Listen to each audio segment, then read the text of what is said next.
Antarctica से मिलने वाली 4 सबसे हैरान कर देने वाली चीजें जिनको देखकर रिसर्चर्स पूरी तरह से हैरान रह गए। नंबर 4, साल 2009 में एक डिस्कवरी ने रिसर्चर्स के रोंगटे खड़े कर दिए जब अंटार्कटिका की बर्फ के अंदर से एक बिल्ली का ढांचा मिला। लेकिन इसमें हैरान करने वाली बात यह नहीं थी कि यह ढांचा बिल्ली का था, बल्कि यह था कि यह बिल्ली कोई सामान्य बिल्ली नहीं बल्कि अंडे देने वाली बिल्ली थी। जब रिसर्च लैब में इस अजीब बिल्ली के ढांचे पर तहकीकात की गई तो मालूम पड़ा कि यह जानवर कम से कम 2 करोड़ 50 लाख साल पहले धरती पर पाया जाता था। साल 2014 में आर्कियोलॉजिस्ट को अंटार्कटिका से हैरान कर देने वाली इंसानी खोपड़ियां मिलीं। हैरानी की बात यह थी कि अंटार्कटिका में यह मिलने वाली पहली इंसानी खोपड़ियां थीं और दूसरी हैरानी की बात इन खोपड़ियों की आकार था। जी हां, सामान्य खोपड़ियों के मुकाबले इन खोपड़ियों के सिर जरूरत से ज्यादा लंबे थे।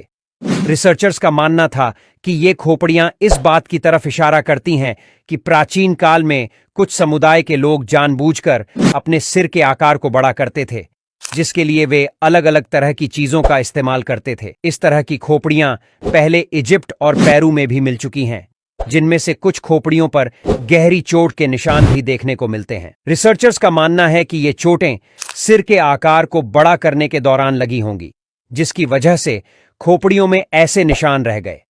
यानी इस वजह से ऐसे लोग भी रहते थे जो अपने सिर के आकार को बढ़ाने के लिए अलग अलग तरह की चीजों का इस्तेमाल करते थे। नंबर 2, साल 2018 में रिसर्चर्स पीटर फ्रैटवेल और उनकी टीम ने अंटार्कटिका के ऊपर से सैटेलाइट से कुछ तस्वीरें खींची। इन तस्वीरों में पीटर फ्रैटवेल ने एक ऐसी चीज देखी जिसे देखकर वे पूरी तरह से हैरान रह गए। बता दें कि इस जगह पर हजारों की तादाद में पेंगुइन पाए गए, जिन्हें पेंगुइन कॉलोनी कहा जाता है। यह कॉलोनी अंटार्कटिका के वेस्ट पोस्ट पर मौजूद है, जिसे डेंजर आइलैंड भी कहा जाता है। अब आप जानकर हैरान रह जाएंगे कि इस जगह पर कुल 1.5 मिलियन से भी ज्यादा पेंगुइन पाए गए। लेकिन जब पीटर फ्रैटवेल ने सैटेलाइट से और तस्वीरें खींची तो उन्हें अंटार्कटिका की बाकी जगह से 66 पेंगुइन कॉलोनियां मिली, जहां पर हजारों की तादाद में पेंगुइन पाए गए। नंबर 1, अंटार्कटिका में बर्फ की गहराई 5 किलोमीटर है और यह पूरा महाद्वीप अमेरिका से भी बहुत बड़ा है। लेकिन रिसर्चर्स को यहां से कुछ ऐसे सबूत मिले हैं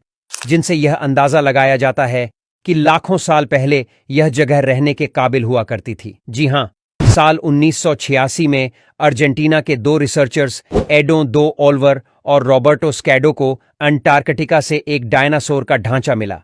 जब इस पर रिसर्च की गई तो पता चला कि यह डायनासोर की एक ऐसी प्रजाति का था जिसे फोरस कहा जाता है। इसके बाद साल 1990 में रिसर्चर्स को 2 और डायनासोर के ढांचे मिले।